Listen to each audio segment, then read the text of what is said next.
ಮುದ್ದು ಮಕ್ಕಳ ಎಲ್ರು ಹೇಗಿದ್ದೀರಾ? ನಾನ್ ನಿಮ್ಮ ಸೈನ್ಸ್ ಟೀಚರ್ ಅರ್ಚನಾ. ನಾವಿವತ್ತು ಏನ್ ಡಿಸ್ಕಸ್ ಮಾಡ್ತಿದೀವಿ ಅಂತ ಹೇಳಿದ್ರೆ ನಮ್ಮ ಫಿಸಿಕ್ಸ್ ಅಲ್ಲಿ ಫಸ್ಟ್ ಚಾಪ್ಟರ್ ಇದೆಯಲ್ವಾ, ಯಾವುದು ಎಲೆಕ್ಟ್ರಿಸಿಟಿ ಚಾಪ್ಟರ್ ಇದೆ. ಭೌತಶಾಸ್ತ್ರದ ಮೊದಲನೇ ಚಾಪ್ಟರ್ ವಿದ್ಯುತ್ ಶಕ್ತಿ ಇದೆ ಅಲ್ವಾ. ನಾವು ಆಲ್ರೆಡಿ ಪಾರ್ಟ್ 1 ಅಲ್ಲಿ ಏನೆಲ್ಲ ಕಲ್ತಿದ್ವಿ, ವರ್ಕ್ ಡನ್ ಕೆಲಸದ ಮೇಲೆ ನ್ಯೂಮರಿಕಲ್ಸ್ ಪ್ರಾಬ್ಲಮ್ಸ್ ನ ಹೇಗೆ ಸಾಲ್ವ್ ಮಾಡಬಹುದು ಅಂತ ಕಲ್ತಿದ್ವಿ. ನೆಕ್ಸ್ಟ್ ವೋಲ್ಟೇಜ್ ವಿಭವಾಂತರ ಬಗ್ಗೆ ಸಂಖ್ಯಾತ್ಮಕ ಸಮಸ್ಯೆಗಳನ್ನ ಹೇಗೆ ಸಾಲ್ವ್ ಮಾಡೋದು ಅಂತ ಕಲ್ತ್ವಿ.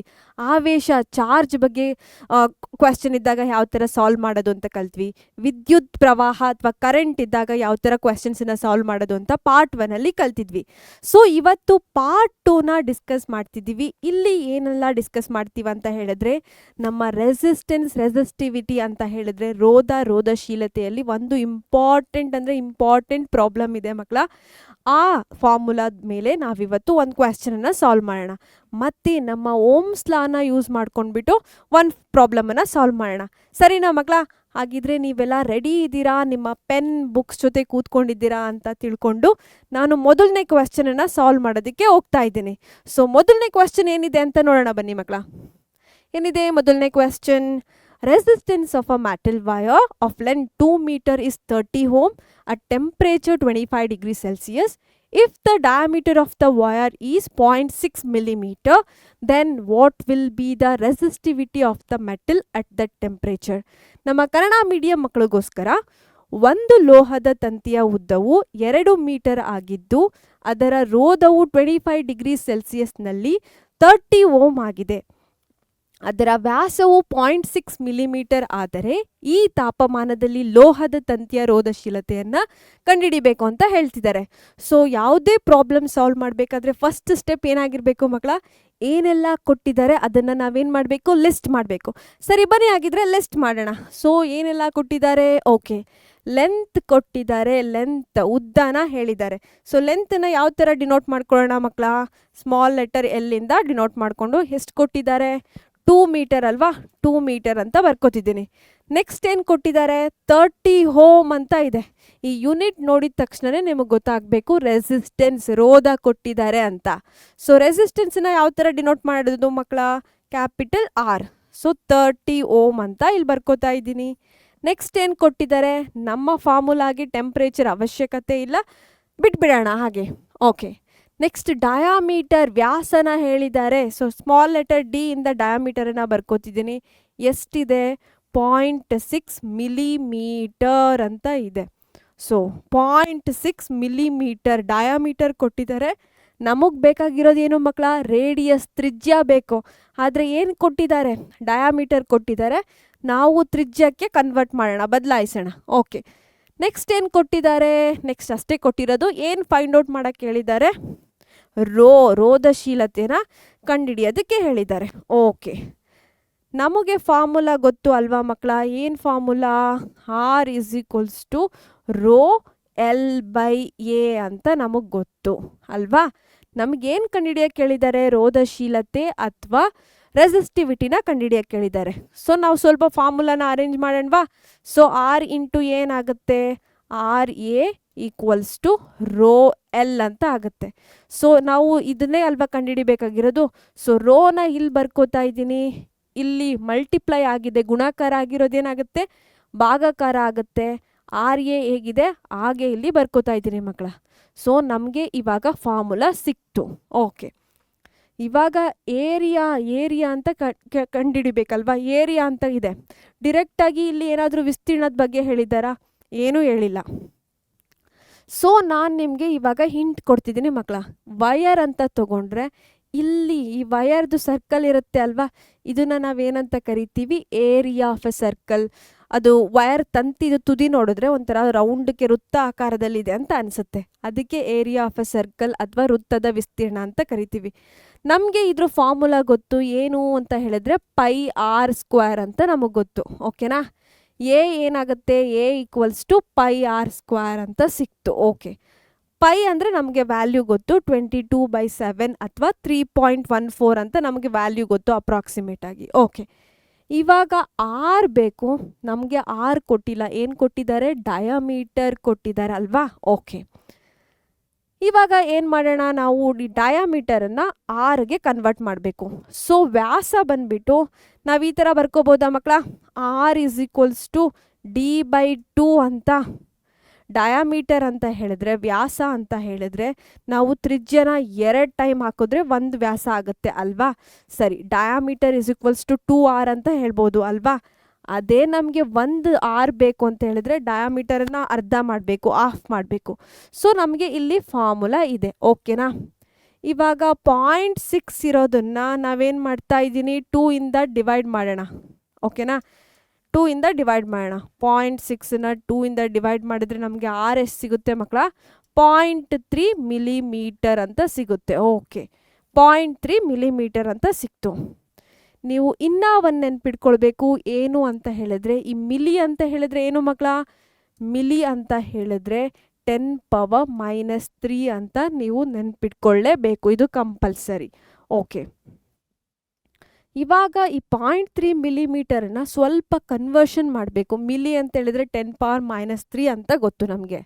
ಇವಾಗ ಆರನ್ನ ಇಲ್ಲಿ ಬರ್ಕೋತಾ ಇದ್ದೀನಿ, 0.3 ಇಂಟು 10⁻³ ಅಂತ ಸಿಕ್ತು, ಮೀಟರ್ ಅಂತ ಬರ್ಕೋತಾ ಇದ್ದೀನಿ. ಓಕೆ, ಇಷ್ಟು ನಮಗೆ ಸಿಕ್ತು. ಇಷ್ಟೆಲ್ಲ ಮ್ಯಾಮ್ 0.3 ಇದೆ, ಆಮೇಲೆ 10⁻³ ಎಲ್ಲ ಇದೆ, ಕಷ್ಟ ಆಗುತ್ತೆ ಕ್ಯಾಲ್ಕುಲೇಷನ್ಗೆ ಮ್ಯಾಮ್. ಇನ್ನೂ 1 ಡೆಸಿಮಲ್ ಇದೆ ಅಲ್ವಾ, ಶಿಫ್ಟ್ ಮಾಡಿಬಿಡೋಣ ಮ್ಯಾಮ್, ಅವಾಗ ಈಸಿ ಆಗುತ್ತೆ. 0.3 ಕ್ಯಾಲ್ಕುಲೇಷನ್ ಮಾಡೋದು ಕಷ್ಟ ತಪ್ಪುತ್ತೆ ಅನ್ನೋದಾದರೆ ಹೇಗೆ ಬರ್ಕೋಬೋದು, ಈ 0.3ನ ನಾವು ಫ್ಯಾಕ್ಷನಲ್ಲಿ ಬರ್ಕೊಳ್ಳೋಣವಾ ಮಕ್ಕಳ. 0.3ನ ಫ್ರ್ಯಾಕ್ಷನಲ್ಲಿ ಬರ್ಕೊಂಡ್ರೆ ಏನಾಗುತ್ತೆ, 3/10 ಅಂತ ಆಗುತ್ತೆ. Wow, superb. ಓಕೆ, 3/10 ಆಗುತ್ತೆ. ಇಲ್ಲಿ ಪವರ್ ಏನಿದೆ ನೋಡಿ ಮಕ್ಕಳ, -3 ಇದೆ ಅಲ್ವಾ. -3 ಅಂತ ಹೇಳಿದ್ರೆ 1/1000 ಅಂತ ಅರ್ಥ ತಾನೇ. ಸೊ ಅದನ್ನು ಬರ್ಕೊಳ್ಳೋಣ. 10⁻³ ಬದಲು ನಾನು ಏನಂತ ಬರ್ಕೋತಿದ್ದೀನಿ, 1 ಮುಂದೆ 3 0ನ ಹಾಕ್ತಾ ಇದ್ದೀನಿ. ಮೈನಸ್ ಅಂತ ಹೇಳಿದ್ರೆ ಡಿವಿಷನ್, ಎಷ್ಟು ಪವರ್ ಇದೆ, 3 ಇದೆ. ಸೊ 1 ಮುಂದೆ 3 0ನ ಹಾಕ್ತಿದ್ದೀನಿ. ಸೊ ಇವಾಗ ನಾನು ಏನಂತ ಬರ್ಕೋಬೋದು ಅಂತ ಹೇಳಿದ್ರೆ 3 1 3 ತಾನೇ. ಸೊ 3 ಅಂತ ಬರ್ಕೋತಿದ್ದೀನಿ ಇಂಟು 10 ಪವರ್. ಇವಾಗ ನೋಡಿ ಮಕ್ಕಳ, ಓಕೆ, ಈ 10 ಇಂಟು 1000 ಮಾಡಿದ್ರೆ 10,000 ಅಂತ ಬರುತ್ತೆ ಅಲ್ವಾ. ಸೊ 10,000ಅಲ್ಲಿ ಎಷ್ಟು 0 ಇದೆ ಮಕ್ಕಳ, 4 0 ಇದೆ ಅಲ್ವಾ. 4 ಅಂತ ಹಾಕ್ಕೋತಿದ್ದೀನಿ. ಸೊ ಈ 10,000 ಕೆಳಗಡೆ ಬರುತ್ತೆ, ಅದನ್ನು ಮೇಲೆ ಕಳಿಸಿದ್ರೆ ಏನಾಗುತ್ತೆ, ಮೈನಸ್ ಆಗುತ್ತೆ. ಡಿವಿಷನಲ್ಲಿರೋದನ್ನ ಮೇಲೆ ಕಳಿಸಿದ್ರೆ ಏನಾಗುತ್ತೆ, ಮೈನಸ್ ಆಗುತ್ತೆ. ಸೊ ನಾನೇನು ಮಾಡ್ತೀನಿ, ಈ 3 ಇಂಟು 10⁻⁻4 ಅಂತ ಫೈನಲಿಗೆ ತೊಗೋತೀನಿ. ಆರ್ ಇವಾಗ ಏನಾಯಿತು, 3 ಇಂಟು 10⁻⁻4 ಆಯಿತು. ಈ ಥರ ಇದ್ದಿದ್ದನ್ನು ನಾವೇ ಕನ್ವರ್ಟ್ ಮಾಡಿದ್ದೀವಿ, 3 ಇಂಟು 10⁻⁻4 ಅಂತ ಇದೆ. ಓಕೆನಾ. ಇವಾಗ ನಮ್ಮ ಫಾರ್ಮುಲಾ ಇದೆಯಲ್ವಾ, ಇದಕ್ಕೆ ಅಪ್ಲೈ ಮಾಡಿಬಿಟ್ಟು ಕಲಿಯೋಣ ಬನ್ನಿ. ಓಕೆ, ಇಲ್ಲಿ ನೆಕ್ಸ್ಟ್ ಸ್ಲೈಡಲ್ಲಿ ಬರೀತಿದ್ದೀರಿ. ಏನಿದೆ, RA ಇದೆ ಮತ್ತು L ಇದೆ. ಓಕೆ, ಆರ್ ಎಷ್ಟು ಕೊಟ್ಟಿದ್ರು ಮಕ್ಕಳ, 30 ಕೊಟ್ಟಿದ್ದಾರೆ. ಏರಿಯಾನ ನಾವೇನಂತ ಮಾಡ್ಕೊಂಡ್ವಿ, πr² ಅಂತ. ಪೈ ಅಂತ ಹೇಳಿದ್ರೆ 22. ಓಕೆ, ಬರ್ಕೋತಿದ್ದೀರಿ. 7 ಬರ್ಕೊಂಬಿಡೋಣ ಕೆಳಗಡೆ. ಓಕೆ, ನೆಕ್ಸ್ಟು πr² ಅಂತ ಹೇಳಿದ್ರೆ 3 ಇಂಟು 10⁻⁻4 ಹೋಲ್ ಸ್ಕ್ವೇರ್ ಅಲ್ವಾ. r² ಅಂತ ಹೇಳಿದ್ರೆ ಇಲ್ಲಿ ಇನ್ನೊಂದು ಸಲ ಬರೆದ್ಬಿಡ್ತೀನಿ, A = πr² ಅಂತ. r² ಅಲ್ವಾ, ಇಷ್ಟನ್ನು ಕಂಡುಹಿಡ್ಕೊಂಡ್ವಿ ಅಲ್ವಾ, ಅದಕ್ಕೆ ಇದನ್ನು ಬರ್ಕೋತಾ ಇದ್ದೀನಿ. ನೆಕ್ಸ್ಟ್ ಲೆಂತ್ ಕೊಟ್ಟಿದ್ರು ಅಲ್ವಾ ಮಕ್ಕಳ, ಲೆಂತ್ ಎಷ್ಟು ಕೊಟ್ಟಿದ್ರು, 2 ಮೀಟರ್ ಅಂತ ಕೊಟ್ಟಿದ್ರು, ಅದನ್ನು ಕೂಡ ಬರೀತಾ ಇದ್ದೀನಿ. ಓಕೆ, ಇವಾಗ ನೆಕ್ಸ್ಟ್ ಏನಾಗುತ್ತೆ, 30 ಹೇಗಿದೆ ಹಾಗೆ ಬರೆಯೋಣ. 22 ಇದೆ, 3² ಅಂತ ಹೇಳಿದ್ರೆ 9 ಆಗುತ್ತೆ, -4 2s ಏನಾಗುತ್ತೆ, 8 ಆಗುತ್ತೆ. ಸೊ 9 ಇಂಟು 10⁻⁻8 ಅಂತ ಬರ್ಕೋತಾ ಇದ್ದೀನಿ. ಓಕೆನಾ ಮಕ್ಕಳ. ಓಕೆ, ಇಲ್ಲಿ 2 ಇಂಟು 7 ಹಾಗೆ ಬರ್ಕೊಳ್ಳೋಣ. ಸುಮ್ಮನೆ ಮಲ್ಟಿಪ್ಲೈ ಮಾಡಿಬಿಟ್ಟು ಕಾಂಪ್ಲೆಕ್ಸ್ ಮಾಡ್ಕೊಳ್ಳೋದು ಬೇಡ, ನಮಗೆ ಕಾಂಪ್ಲಿಕೇಶನ್ಸ್ ಎಲ್ಲ ಬೇಡ. 2 7s 14 ಅಂತೆಲ್ಲ ಬರ್ಕೊಂಡು ತುಂಬ ರಿಸ್ಕಿದೆಲ್ಲ ತೊಗೊಳೋದು ಬೇಡ. ಓಕೆನಾ. ಇವಾಗ ನಾನೇನು ಮಾಡ್ತೀನಿ, 2 1s 2 11s ಹೋಯ್ತು. ಓಕೆನಾ. ಇವಾಗ ನೆಕ್ಸ್ಟ್ ಸ್ಟೆಪ್ಪಲ್ಲಿ ಇಲ್ಲಿ ನೋಡಿ, 3 9s ಎಷ್ಟು ಮಕ್ಕಳ, 27. 27 1 0 ಇದೆ, ಹಾಕ್ಕೊಳ್ತಾ ಇದ್ದೀನಿ. 270 ಆಯಿತು. 11 ಹೇಗಿದೆ ಹಾಗೆ ಬರ್ಕೊಳ್ಳೋಣ, 10⁻⁻8. ಕೆಳಗಡೆ 7 ಇದೆ ಅಲ್ವಾ, ಹಾಗೆ ಬರೀತಾ ಇದ್ದೀನಿ. ನೆಕ್ಸ್ಟ್ ಏನಾಗುತ್ತೆ, ಇವಾಗ 11 ಜೊತೆ ಮಲ್ಟಿಪ್ಲೈ ಮಾಡಬೇಕು, ಗುಣಾಕಾರ ಮಾಡಬೇಕು. ಸೊ ಮಾಡ್ತಾ ಇದ್ದೀನಿ. 0 + 7 7 9 2 ಅಂತ ಆಗುತ್ತೆ. ಸೊ 11ಇಂದ ಮಲ್ಟಿಪ್ಲೈ ಮಾಡಿದ್ರೆ ನಂಗೆ ಇಷ್ಟು ಆನ್ಸರ್ ಸಿಗುತ್ತೆ. ಓಕೆನಾ. ನೆಕ್ಸ್ಟು 10⁻⁻8 ಇದೆ, ಹಾಗೆ ತಗೋತಾ ಇದ್ದೀನಿ. 7 ಇದೆ ಮಕ್ಕಳ. 11ಅದು ಯಾವುದಾದ್ರೂ ಮಲ್ಟಿಪ್ಲೈ ಮಾಡೋದಂತ ಹೇಳಿದ್ರೆ ತುಂಬ ಈಸಿ. ನಾನು ಯಾವ ಥರ ಮಾಡಿದೆ ಅಂತ ಹೇಳಿದ್ರೆ, ಇವಾಗ 270 × 11 ಇದೆ ಅಲ್ವಾ, ಯಾವುದೇ ನಂಬರನ್ನು ನೀವು 11ಇಂದ ಮಲ್ಟಿಪ್ಲೈ ಮಾಡ್ತಿದ್ದೀರಾ ಅಂತ ಹೇಳಿದ್ರೆ ಈ ಟ್ರಿಕ್ ವರ್ಕ್ ಆಗುತ್ತೆ ಮಕ್ಕಳ. ಫಸ್ಟ್ ಡಿಜಿಟ್ ಮತ್ತು ಲಾಸ್ಟ್ ಡಿಜಿಟ್ ಹೇಗಿದೆ ಹಾಗೆ ಬರ್ಕೊಳ್ಳಿ. ಸೊ 2 ಹೇಗಿದೆ ಹಾಗೆ ಬರ್ಕೋತಿದ್ದೀನಿ, 0 ಹೇಗಿದೆ ಹಾಗೆ ಬರ್ಕೋತಿದ್ದೀನಿ. ಓಕೆನಾ. ಇವಾಗ 0 + 7 ಏನಾಗುತ್ತೆ, 7. ನೆಕ್ಸ್ಟು 7 + 2 ಏನಾಗುತ್ತೆ, 9 ಆಗುತ್ತೆ. ನೆಕ್ಸ್ಟ್ 9ಗೆ ಏನಾದರೂ ಆ್ಯಡಪ್ ಮಾಡೋಕ್ಕಿದೆಯಾ, ಏನೂ ಇಲ್ಲ. ಸೊ ಇಷ್ಟನ್ನ ಡೈರೆಕ್ಟಾಗಿ ಬರ್ಕೋಬೋದು. ಓಕೆನಾ ಮಕ್ಕಳ. ನೆಕ್ಸ್ಟ್ ಇವಾಗ 7ಇಂದ ಡಿವೈಡ್ ಮಾಡಬೇಕು. 7 1s 7 4s 28 ಅಲ್ವಾ, ಇನ್ನೂ ಒಂದು ಉಳಿಯುತ್ತೆ. ಸೊ 17 ಆಯಿತು. ನೆಕ್ಸ್ಟ್ 7 1s 7 2s 14 ಆಯಿತು, ಇನ್ನೂ 3 ಉಳಿತು ಅಲ್ವಾ. Next 7 4s 28. ಓಕೆ, ಮತ್ತೆ 2 ಉಳಿತು ಅಲ್ವಾ. ಮತ್ತೆ ಏನಾಗುತ್ತೆ, 7 2s ಈ ಥರ ಹೋಗ್ತಾನೇ ಹೋಗುತ್ತೆ. ಓಕೆನಾ. ನಾವಿಷ್ಟಕ್ಕೆ ಸ್ಟಾಪ್ ಮಾಡೋಣ. ನಮಗೆ ರೋ ಎಷ್ಟು ಸಿಕ್ತು ಮಕ್ಕಳ, ರೋ ಎಷ್ಟು ಸಿಕ್ತು, 420 4.2 × 10⁻⁸ ಅಂತ ಸಿಕ್ತು. ನೀವು ಇಲ್ಲಿಗೇನೆ ಸ್ಟಾಪ್ ಮಾಡಬಹುದು, ಅಥವಾ ಇನ್ನೂ ಒಂದು ಸ್ವಲ್ಪ ಅಡ್ವಾನ್ಸ್ ಲೆವೆಲ್ ಹೋಗ್ಬಿಟ್ಟು ಸ್ವಲ್ಪ ಕನ್ವರ್ಷನ್ ಮಾಡೋಣ. ಪಾಯಿಂಟ್ ಇಲ್ಲಿದೆ ಅಲ್ವಾ, ನಾನೇನು ಮಾಡ್ತೀನಿ, ಇಲ್ಲಿಗೆ ಶಿಫ್ಟ್ ಮಾಡ್ತೀನಿ, ಇಲ್ಲಿಂದ ಇಲ್ಲಿಗೆ ಶಿಫ್ಟ್ ಮಾಡ್ತೀನಿ. ಅವಾಗ ಏನಾಗುತ್ತೆ, 4.24 × 10 ಏನಾಗುತ್ತೆ, ನಾವು ಬಲಗಡೆಯಿಂದ ಎಡಗಡೆಗೆ ಬರ್ತಿದ್ದೀವಿ ಅಂತ ಹೇಳಿದ್ರೆ ಪಾಸಿಟಿವ್ ಆಗುತ್ತೆ ಅಲ್ವಾ, +2 ಆಗುತ್ತೆ. ಸೊ +2 ಹೋದರೆ ಏನಾಗುತ್ತೆ, -6 ಬರುತ್ತೆ. -6 ನಮ್ಮ ಯೂನಿಟ್ ಏನಾಗಿರುತ್ತೆ, ರೆಸಿಸ್ಟಿವಿಟಿ ರೋಧಶೀಲತೆಗೆ ಓಮ್ ಮೀಟರ್ ಆಗಿರುತ್ತೆ. ಈ ಥರ ಆನ್ಸರನ್ನು ನಾವು ಬರಿಬೇಕು ಮಕ್ಕಳ. ಓಕೆನಾ. ಇವಾಗ ಸಾಲ್ವ್ ಮಾಡಿದ್ದು ಈಸಿ ಅಂತ ಅನ್ನಿಸ್ತಿದೆ. ಈ ಥರ ನಮ್ಮ ಟೆಕ್ಸ್ಟ್ ಬುಕ್ಕಲ್ಲೂ ಕೂಡ ಒಂದು ಕ್ವೆಶ್ಚನ್ ಇದೆ. ಡಿರೆಕ್ಟಾಗಿ ಏನು ಮಾಡಿಬಿಟ್ಟಿದ್ದಾರೆ, ನಮ್ಮ ಟೆಕ್ಸ್ಟ್ ಬುಕ್ಕಲ್ಲಿ ಫಾರ್ಮುಲಾ ಕೊಟ್ಟಿದ್ದಾರೆ. ಡಿರೆಕ್ಟಾಗಿ ವ್ಯಾಲ್ಯೂನ ಸಬ್ಸ್ಟಿಟ್ಯೂಟ್ ಮಾಡಿ ನಿಮಗೆ ಆನ್ಸರನ್ನು ಕೊಟ್ಬಿಟ್ಟಿದ್ದಾರೆ. ಸೊ ಇಷ್ಟೊಂದೆಲ್ಲ ಸ್ಟೆಪ್ ಇದೆ ಅಂತ ನಿಮಗೆ ಗೊತ್ತೇ ಆಗಲ್ಲ. ಸೊ ಈಸಿಯಾಗಿ ಕಲಿಯೋದಕ್ಕೋಸ್ಕರ ನಾನು ನಿಮಗೆ ಸ್ಟೆಪ್ ವೈಸ್ ಹೇಳ್ಕೊಟ್ಟಿದ್ದೀನಿ. ಓಕೆನಾ. ಇವಾಗ ನೆಕ್ಸ್ಟ್ ಕ್ವೆಶ್ಚನ್ಗೆ ಹೋಗೋಣವಾ ಮಕ್ಕಳ. ಓಕೆ, ನೆಕ್ಸ್ಟ್ ಕ್ವೆಶ್ಚನ್ ಏನಿದೆ ಬನ್ನಿ ನೋಡೋಣ. The potential difference between the terminals of an electric heater is 60 volt. When it draws a current of 4 ampere from the source, what current will the heater draw if the potential difference is increased to 120 volt? ನಮ್ಮ Kannada medium ಮಕ್ಕಳಿಗೋಸ್ಕರ ಒಂದು ವಿದ್ಯುತ್ heater ವಿದ್ಯುತ್ ಮೂಲದಿಂದ 4 ampere ವಿದ್ಯುತ್ ಸೆಳೆಯುವಾಗ ಅದರ ತುದಿಗಳ ನಡುವಿನ ವಿಭಾಂತರವು 60 volt ಆಗಿದ್ದು, ಸದರಿ ವಿದ್ಯುತ್ ಹೀಟರ್ನ ವಿಭಾಂತರವನ್ನು 120 ವೋಲ್ಟ್ಗೆ ಹೆಚ್ಚಿಸಿದಾಗ ಆ ವಿದ್ಯುತ್ ಹೀಟರ್ ಸೆಳೆಯುವ ವಿದ್ಯುತ್ ಪ್ರವಾಹ ಎಷ್ಟು ಅಂತ ಕೇಳ್ತಾ ಇದ್ದಾರೆ. ಓಕೆನಾ ಮಕ್ಕಳ. ಇವಾಗ ಫಸ್ಟ್ ಸ್ಟೆಪ್ ಏನು ಮಕ್ಕಳ, ಯಾವುದೇ ಕ್ವೆಶ್ಚನಲ್ಲಿ ಏನೆಲ್ಲ ಕೊಟ್ಟಿದ್ದಾರೆ ಅದನ್ನು ಪಟ್ಟಿ ಮಾಡಬೇಕು, ಲಿಸ್ಟ್ ಮಾಡಬೇಕು. ಸೊ ಬನ್ನಿ ಲಿಸ್ಟ್ ಮಾಡೋಣ. ಓಕೆ, ಪೊಟೆನ್ಷಿಯಲ್ ಡಿಫ್ರೆನ್ಸ್ ಅಂತ ಹೇಳಿದ್ರೆ ವಿದ್ಯುತ್ ವಿಭವಾಂತರ. ಓಕೆ, ನೆಕ್ಸ್ಟ್ ಏನು ಕೊಟ್ಟಿದ್ದಾರೆ, 60 ವೋಲ್ಟ್ ಅಂತ ಹೇಳಿದ್ದಾರೆ. ಸೊ ವಿದು V is equals to 60 volt. Potential difference ಅಥವಾ ವೋಲ್ಟೇಜನ್ನ ಯಾವುದರಿಂದ ಡಿನೋಟ್ ಮಾಡ್ತೀವಿ, ವಿಭವಾಂತರನ ಅಂತ ಹೇಳಿದ್ರೆ ಕ್ಯಾಪಿಟಲ್ ವಿ. ಮತ್ತೆ ಏನು ಕೊಟ್ಟಿದ್ದಾರೆ, ನಮಗೆ ಕರೆಂಟ್ ಕೊಟ್ಟಿದ್ದಾರೆ, ಆಂಪಿಯರ್. ಈ ಎ ಅಂತ ನೋಡಿದ ತಕ್ಷಣ ಕರೆಂಟ್ ವಿದ್ಯುತ್ ಪ್ರವಾಹದ SI ಯೂನಿಟ್ ಅಂತ ನಿಮಗೆ ತಲೆ ಬರಬೇಕು. ಓಕೆನಾ. ಐ ಎಷ್ಟು ಕೊಟ್ಟಿದ್ದಾರೆ, 4 ಆಂಪಿಯರ್ ಅಂತ ಕೊಟ್ಟಿದ್ದಾರೆ. ಓಕೆ, ತಗೋತಾ ಇದ್ದೀನಿ. ನೆಕ್ಸ್ಟ್ ಏನು ಕೊಟ್ಟಿದ್ದಾರೆ ಮಕ್ಕಳ. ಓಕೆ, ಇನ್ನೂ ಒಂದಿದೆ ನಮ್ಮ ಪೊಟೆನ್ಷಿಯಲ್ ಡಿಫ್ರೆನ್ಸ್, ಇನ್ನೂ ಒಂದಿದೆ. ಓಕೆನಾ, ವಿದ್ಯುತ್ ವಿಭವಾಂತರ ಇನ್ನೂ ಒಂದು ಕೊಟ್ಟಿದ್ದಾರೆ. ಸೊ ನಾನೇನು ಮಾಡ್ತಿದ್ದೀನಿ, ವಿ ಅಂತ ತಗೊಂಡು 120 ವೋಲ್ಟ್ ಅಂತ ತಗೋತಾ ಇದ್ದೀನಿ. ಓಕೆ, ಇವಾಗ ನೋಡಿ ಮಕ್ಕಳ, ಕನ್ಫ್ಯೂಷನ್ ಆಗುತ್ತಲ್ವ ವಿ ಯಾವುದು ಯಾವುದು ಅಂತ. ಸೊ V1 V2 ಅಂತ ಬರ್ಕೋತಿದ್ದೀನಿ. ಓಕೆನಾ. ನಮಗೆ ಏನು ಕಂಡುಹಿಡಿಯೋಕೆ ಕೇಳಿದ್ದಾರೆ, ಕರೆಂಟನ್ನೇ ಕಂಡುಹಿಡಿಯೋಕೆ ಕೇಳಿದ್ದಾರೆ, ವಿದ್ಯುತ್ ಪ್ರವಾಹನೇ ನಾವು ಕಂಡುಹಿಡಿಬೇಕು. ಸೊ ಇನ್ನೂ ಒಂದು ಹೈನ ನಾವು ಕಂಡುಹಿಡಿಬೇಕು ಅಲ್ವಾ. ಸ್ವಲ್ಪ ಕನ್ಫ್ಯೂಷನನ್ನು ಅವಾಯ್ಡ್ ಮಾಡೋದಕ್ಕೆ ನಾನೇನು ಮಾಡ್ತಿದ್ದೀನಿ, ಇದನ್ನು I1 ಅಂತ ತಗೋತೀನಿ, ಇದನ್ನು I2 ಅಂತ ತಗೋತಿದ್ದೀನಿ. ಇವಾಗ ಏನಾಗ್ತಿದೆ ಗೊತ್ತಾ ಮಕ್ಕಳ, ಕ್ವೆಶ್ಚನನ್ನು ಅರ್ಥ ಮಾಡ್ಕೊಳ್ಳೋಣ. ಓಕೆನಾ. ಪೊಟೆನ್ಷಿಯಲ್ ಡಿಫ್ರೆನ್ಸ್ ಏನಾಗಿದೆ, ಇವಾಗ 60 ವೋಲ್ಟ್ ಇದ್ದಾಗ ಕರೆಂಟ್ ಎಷ್ಟಿದೆ, 4 ಆಂಪಿಯರ್ ಇದೆ. ಓಕೆನಾ. ಅವ್ರೇನು ಮಾಡ್ತಿದ್ದಾರೆ, ಈ 60 ವೋಲ್ಟ್ ಇದೆ ಅಲ್ವಾ, ಅದನ್ನು ಏನು ಮಾಡ್ತಿದ್ದಾರೆ, 120 ವೋಲ್ಟಿಗೆ ಜಾಸ್ತಿ ಮಾಡಿದ್ದಾರೆ, ಡಬಲ್ ಮಾಡಿದ್ದಾರೆ. ಓಕೆನಾ. ಈ 120 ವೋಲ್ಟ್ ಮಾಡಿದಾಗ ಕರೆಂಟ್ ವಿದ್ಯುತ್ ಪ್ರವಾಹ ಎಷ್ಟಿದೆ ಅಂತ ನಾವು ಕಂಡುಹಿಡಿಬೇಕು. ಓಕೆನಾ. ಇವಾಗ ನಮ್ಮ ಹತ್ರ 2 ಕೇಸ್ ಇದೆ. ಓಕೆನಾ.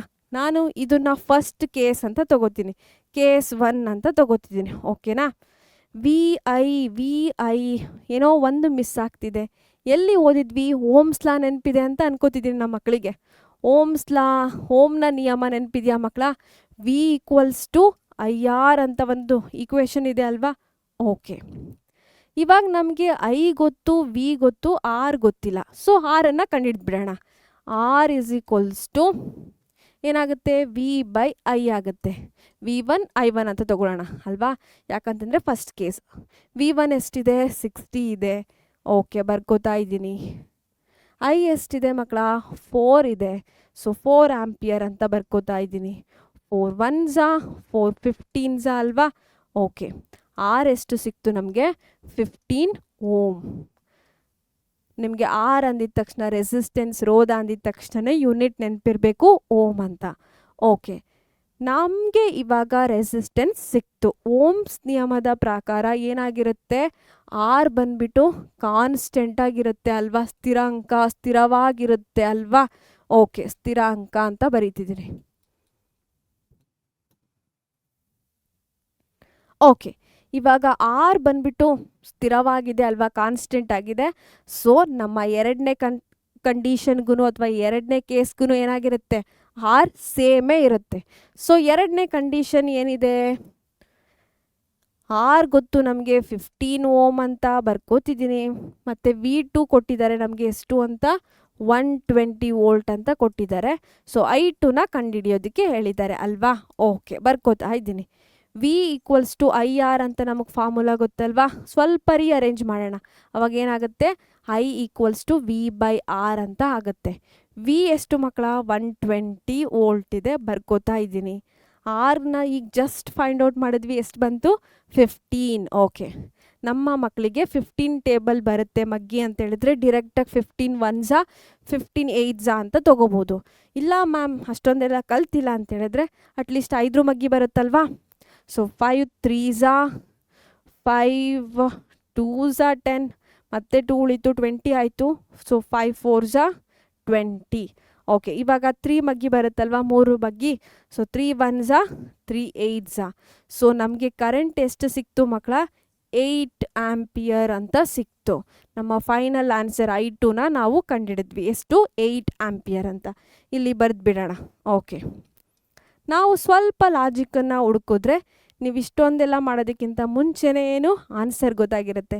ಏನಂತ, ಇಲ್ಲಿ ನೋಡಿ ವೋಲ್ಟೇಜ್ ಏನಾಗಿದೆ, 60ಇಂದ 120 ಆಗಿದೆ. ಹಾಗಾದರೆ 60ದು ಡಬಲ್ ಆಗಿದೆ ಅಲ್ವಾ, 62s 120 ಅಲ್ವಾ. Okay, into 2. ನಮ್ಮ ಕರೆಂಟ್ ಕೂಡ ಏನಾಗುತ್ತೆ, ಡಬಲ್ ಆಗುತ್ತೆ, ಇಂಟು 2 ಆಗುತ್ತೆ. ಯಾಕಂತಂದರೆ ಓಮ್ಸ್ ಲಾ ಪ್ರಕಾರ ಏನು, V is directly proportional to I ಅಂತ ಓದಿರ್ತೀವಿ ಅಲ್ವಾ. ನಮ್ಮ ವಿದ್ಯುತ್ ವಿಭಾವಾಂತರ ವಿದ್ಯುತ್ ಪ್ರವಾಹಕ್ಕೆ ನೇರ ಅನುಪಾತದಲ್ಲಿದೆ, ಅಥವಾ potential difference is directly proportional to current ಅಂತ ಓದಿರ್ತೀವಲ್ವಾ. ಓಕೆ, ಮತ್ತು ಆರ್ ಇಸ್ ಕಾನ್ಸ್ಟೆಂಟ್, ಆರ್ ಸ್ಥಿರವಾಗಿದೆ ಅಂತ ಓದಿರ್ತೀವಿ. ಸೊ ನಮ್ಮ ಓಮ್ಸ್ ಲಾನ ಯೂಸ್ ಮಾಡಿಕೊಂಡು ಹೇಗೆ ಈ ಪ್ರಾಬ್ಲಮನ್ನು ಸಾಲ್ವ್ ಮಾಡೋದು ಅಂತ ನೋಡಿದ್ವಿ ಅಲ್ವಾ. ಸೊ ಇದೇ ಥರ ನಿಮಗೆ ನ್ಯೂಮರಿಕಲ್ಸ್ನ ಸಾಲ್ವ್ ಮಾಡಬೇಕು. ಯಾಕಂತಂದರೆ ನಮ್ಮ ಎಲೆಕ್ಟ್ರಿಸಿಟಿ ಚಾಪ್ಟರಲ್ಲಿ 8 to 10 ಮಾರ್ಕ್ಸ್ಗೆ ನ್ಯೂಮರಿಕಲ್ಸ್ ಮೇಲೆ ಸಿಕ್ಕಾಪಟ್ಟೆ ಫೋಕಸ್ ಮಾಡ್ತಾರೆ ಮಕ್ಕಳ. ಸೊ ಎಲೆಕ್ಟ್ರಿಸಿಟಿ ಚಾಪ್ಟರ್ ವಿದ್ಯುತ್ ಶಕ್ತಿ ಪಾಠದಿಂದ ನಾವು ನ್ಯೂಮರಿಕಲ್ಸ್ ಅಥವಾ ಸಂಖ್ಯಾತ್ಮಕ ಸಮಸ್ಯೆಗಳನ್ನು ನೆಗ್ಲೆಕ್ಟ್ ಮಾಡೋ ಹಾಗೇ ಇಲ್ಲ. ನಿಮಗೆ ಸಿರೀಸ್ ಮತ್ತು ಪ್ಯಾರಲಲ್ ಸಮಾಂತರ ಮತ್ತು ಸರಣಿ ಮೇಲೆ ಸಿಕ್ಕಾಪಟ್ಟೆ ಕ್ವೆಶ್ಚನ್ಸ್ ಬರುತ್ತೆ. ಸೊ ನಿಮಗೆ ಸಿರೀಸ್ ಮೇಲೆ ಯಾವುದೇ ಥರ ಕ್ವೆಶ್ಚನ್ ಕೊಟ್ಟರು ಸಾಲ್ವ್ ಮಾಡಬೇಕು ಅಂತ ಹೇಳಿದ್ರೆ ನನಗೆ ಕಮೆಂಟ್ ಸೆಕ್ಷನಲ್ಲಿ ತಿಳಿಸಿ. ನಾನು ಇನ್ನಷ್ಟು ಇಂಟ್ರೆಸ್ಟಿಂಗ್ ಮತ್ತು ಆಸಕ್ತಿದಾಯಕ ಅಂತ ಕ್ವೆಶ್ಚನ್ಸನ್ನು ತೊಗೊಂಬಂದ್ಬಿಟ್ಟು ನಿಮಗೆ ಬೋರ್ಡ್ ಎಕ್ಸಾಮಲ್ಲಿ ಯಾವುದೇ ರೀತಿ ಕ್ವೆಶ್ಚನ್ಸ್ ಕೊಟ್ಟರು ಸಿರೀಸ್ ಅಥವಾ ಪ್ಯಾರಲಲ್ ಮೇಲೆ ನೀವು ಸಾಲ್ವ್ ಮಾಡಬೇಕು. ಸೊ ಅವಾಗ ನನಗೆ ಗೊತ್ತಾಗುತ್ತೆ, ಓ ಮಕ್ಕಳಿಗೆ ಅವಶ್ಯಕತೆ ಇದೆ, ನಾನು ಪಾರ್ಟ್ 3 ಮಾಡಬೇಕು ಅಂತ. ಸೊ ನನಗೆ ಕಮೆಂಟ್ ಸೆಕ್ಷನಲ್ಲಿ ಪಾರ್ಟ್ 3 ಬೇಕು ಅಥವಾ ಪ್ರಾಬ್ಲಮ್ಸ್ ಸಿರೀಸ್ ಮೇಲೆ ಬೇಕು ಅಂತ ನನಗೆ ತಿಳಿಸಿ. ಓಕೆನಾ. ಸೊ ನಿಮ್ಮೆಲ್ರಿಗೂ ಥ್ಯಾಂಕ್ ಯು ಮಕ್ಕಳ.